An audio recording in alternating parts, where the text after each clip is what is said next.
we unashamedly put business at the heart of our political message. It's essential for our economic future that A, we have economic stability so that all of you can make investment decisions and in decisions to employ people with a better security about the economy in the future, knowing there are lots of risks out there in the world. And so we've got to reduce this deficit, which is still too high. And I set out very difficult decisions, the kind of things that politicians don't normally announce before elections.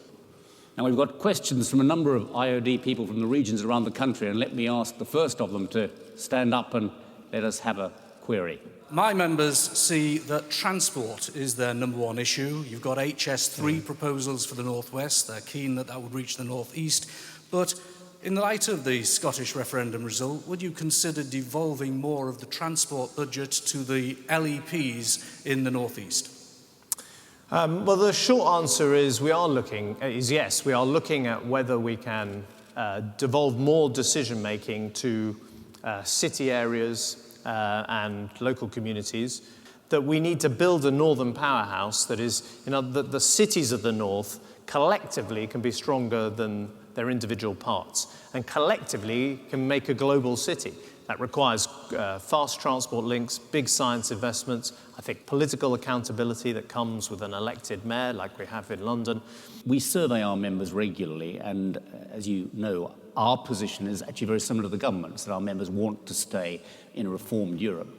Some of the reforms they're keenest on are about employment regulation and environmental regulation.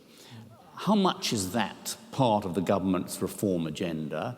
We make this argument about deregulation and a competitive pro-business environment in Europe.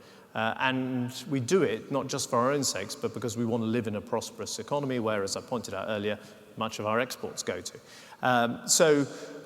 We are finding allies on that deregulation front. One of the results of the economic crisis in recent years is that European leaders and politicians and business groups and the like are much more focused on economic activity and job creation than perhaps they should have been a few years ago. It's important that we find a way through this that preserves what works in the European Union, including the aspects of freedom of movement that work, whilst addressing the very real concerns of many members of the British public.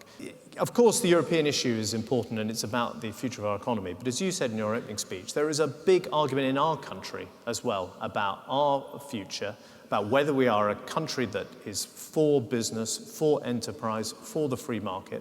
But it does mean you have to get out there and put the business argument. That's the only way we're going to win this argument for an enterprise, business, low-tax economy that delivers prosperity for people in generations to come. Chancellor, thank you very much. Thank you. Well, it's a great audience and lots of really interesting questions from all over the country about exports, about what we can do to make sure prosperity is felt across the country, about how we can create a pro-business environment in Britain. So I thought it was a really refreshing conversation and lots of good ideas there as well that we can take forward. Perfect. Thank you very much. Thanks. Thank you.